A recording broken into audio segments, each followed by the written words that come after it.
Well, we just got in the brand new 2019 Ripcord Lok. It's a limb-driven, fully contained drop-away rest. So we're going to go ahead and do a little video on this thing on how to set it up and what the advantages are on this rest. Alright, so when you get the rest, it's going to come all in one cord. It's going to be long enough to hit pretty much any length of bow. So this is going to be our connector so we can adjust the tension. So what you're going to want to do is just kind of get an eyeball about how much cord we do need and where you want to have that connector. I like to leave plenty of length on this, so if we take this rest from another bow to another bow, we're not running out of cord up here. We can always add the length on the bottom of the limb.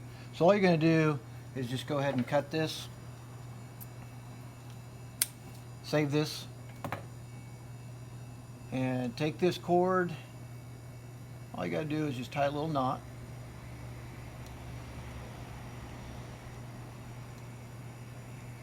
And you can just burn that in so that knot doesn't come out.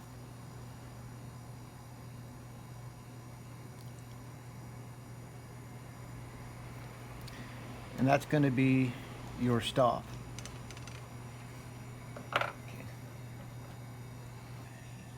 Okay, so then what you're going to want to do is actually loop this other cord up and over this set screw, and that's going to be our tensioner. So once we've done that, we can then attach the bottom to the limb. So it comes with a little sticky pad and a lock for your limb, but on this particular prime, the cam is really tight to the limb. So we're probably going to get contact on that. So we're going to go ahead and install this one right to the post here. We'll just wrap that around there and tie it in that way. So typically on all the other bows, you'll use this pad right in the belly of the limb. Okay, so after we've got that hooked on, so now it's all one piece, and all we're going to do now is we're going to set this tension. So we're just going to pull this cord down tight till that breast drops down. Go ahead and tighten up that set screw. So now we can set the height of the rest in and out, and by doing that, all we need to do is push this button and the rest is up. The other really nice thing on the new Lok is on our left and right and up and down movements, when we loosen up the Lok here, the micro adjusting is on a click system, so you can really fine tune this rest just by a couple clicks left and right and back and forth there.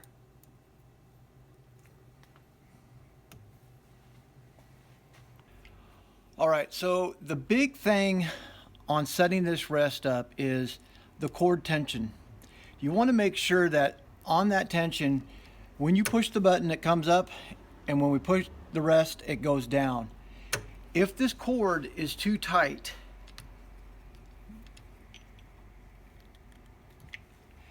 when I go to push this down, it won't stay down. That's going to tell you this cord is definitely too tight. So you want to just loosen that guy up just a little bit, so you have a little bit of play where you can actually lock that down. So we got to go a little bit more there.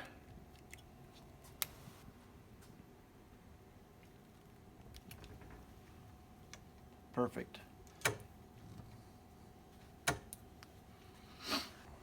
All right, and then the last thing is to go ahead and put your arrow pad, launcher arm pad down, pull that sticky stuff off there, and line that guy up. And I like to make sure that my forks are going to be able to hit that and help dampen some noise or out of that. Just like that. Alright, a lot of people want to know what the difference is between a cable-driven and a limb-driven, and why a limb-driven rest is a little bit more accurate than a cable-driven rest. And the big part of that is the limb-driven rest is going to lift earlier and stay up longer and actually give the arrow a lot more guidance in the shot.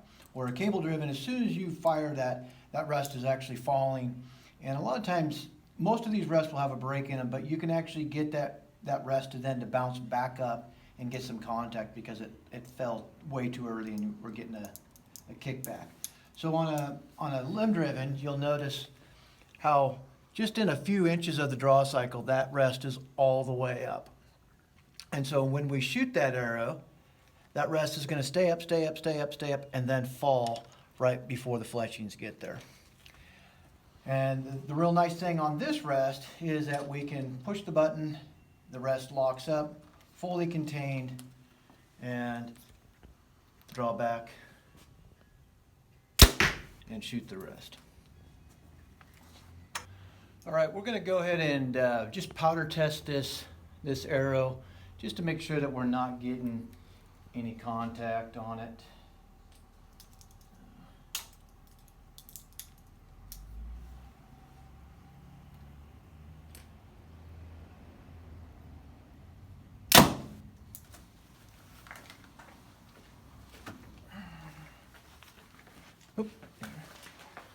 As you can see, nothing.